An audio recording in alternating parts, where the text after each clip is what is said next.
اگر بائبل ان موضوعات پر کھل کے بات کرتی ہے تو چرچ کیوں خاموش ہے؟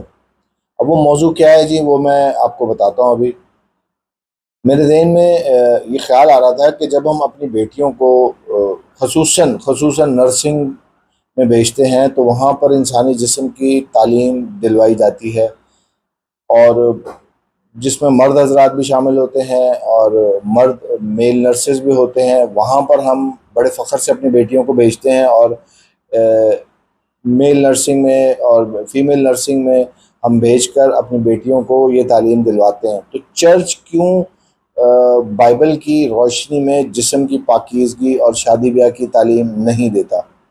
اگر دنیا ہمارے بچوں کو سیکس ایجوکیشن دے سکتی ہے تو کیا چرچ کو بائبلی سیکس ایجوکیشن نہیں دینی چاہیے؟ اگر خدا نے مرد اور عورت کو پیدا کیا تو کیا اس موضوع پر بات کرنا شرم کی بات ہے، یا خدا کی تخلیق کو سمجھنا شرم کی بات ہے؟ فیصلہ آپ کے ہاتھ میں ہے۔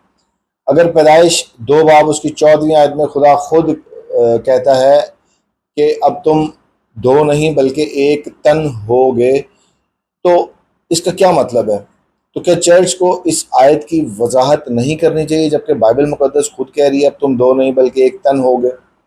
اگر غزل و غزلات محبت اور ازدواجی تعلقات پر مشتمل ایک پوری کتاب ہے تو کیا خدا نے اسے بائبل میں غلطی سے شامل کیا؟ اگر پولس پہلا کرنتھیوں 7ویں باب میں میاں بیوی کے ازدواجی تعلقات پر کھل کر تعلیم دیتا ہے تو آج چرچ اس باب کو پڑھنے سے کیوں گھبراتا ہے، اور کیوں اس پر میں نے دیکھا ہے میسج نہیں دیا جاتا، اکثر اوقات نہیں دیا جاتا، بلکہ یوں ہوتا ہے کہ جب بھی چرچ میں کوئی پادری صاحب نے ہمت کی اور اس کے بارے میں تعلیم دینے کی کوشش کی تو لوگوں نے چپ کرا دیا، اور اگر لوگوں میں سے کسی نے کہا تو پادری صاحب نے چپ کرا دیا۔